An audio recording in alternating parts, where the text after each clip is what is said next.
J'attends d'être défenestré, non, pour être plus sérieuse, si jamais tu as l'occasion de faire une petite analyse pour moi, je dis pas non. Ok, ça marche, The Lab. The Lab qui fait aussi des conseils sur TikTok autour de Twitch, n'hésitez pas à les checker. Elle propose aussi des plugins, il me semble, sur son site, bref. Allez regarder, très intéressant. Bon, en termes de stats, ça se défend, hein. Tu prends des follow à chaque stream, c'est plutôt bien, c'est vraiment bon signe, hein. Ça veut dire que t'as de l'exposition, donc nickel. On peut voir que ta plus grosse niche où ton jeu à succès, c'est Dofus.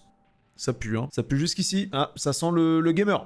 Ah là, ça shoot. Là, faut ouvrir la fenêtre. 813 heures sur Dofus. Je n'imagine pas le tour total. Entre février et mars 2026, t'as quand même un bon up d'audience. T'es passé de 20 de moyenne à un truc comme 34. Donc je pense que ça doit être dû à ton activité sur les autres réseaux qui a dû te permettre d'avoir une meilleure exposition. Après, Dofus, très bon jeu, hein, mais comme d'habitude, c'est pas le meilleur jeu pour se démarquer non plus. Ça reste une catégorie qui est quand même relativement beaucoup saturée, comme beaucoup d'autres jeux. Après, voilà, vous jouez à ce que vous voulez, mais tout en étant pragmatique sur le fait que ce soit saturé, c'est pas incompatible, ok? C'est très distinct comme DA, on peut pas se tromper avec quelqu'un d'autre. Quoi ressemblera à la nouvelle DA? Vous verrez le stream un peu modifié à partir de la semaine prochaine, la team. Tu vas modifier ta DA encore? Putain, mais je suis curieux de voir ce que ça va donner, parce que là, c'est déjà extrêmement clean, hein. Que ce soit au niveau de la caméra, de la lumière, bref, de l'ambiance générale de ton stream.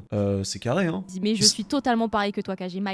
C'est vraiment très créatif, hein, ce que t'as fait en termes d'overlay et tout, hein. Peut-être essayer de qu'on te voit un peu plus sur ta scène gameplay, mine de rien. C'est important que vous soyez un peu plus visible sur les scènes où on vous voit longtemps, hein. Les scènes just chatting qui vont durer quelques dizaines de minutes durant les intros de stream. Bon, là, on vous voit, c'est normal. Il faut vraiment pas sous-estimer l'importance de la scène sur laquelle vous allez passer des heures. C'est vraiment là où ça joue beaucoup. Si on vous voit pas, parce que, attention, à prendre avec des pincettes, je ne suis pas en train de la défenestrer. T'as une très belle lumière, mais t'as aussi une lumière qui est plate. Ce qui veut dire qu'en gros, depuis la prévisualisation, on va pas réussir à trop te différencier du décor. Donc je pense que t'agrandir un minimum pour qu'on te voit quand même un maximum quand t'es en gameplay, ça pourrait être intéressant pour toi pour une question de visibilité. Sauf que t'as quand même une qualité de fou zinzin, donc ce serait dommage de pas en profiter, quoi. Si vous aussi vous souhaitez une analyse, on lâche un commentaire et on follow. Et si jamais vous souhaitez quelque chose d'un peu plus professionnel, on n'hésite pas à me contacter par MP car je propose des consultations. Bye!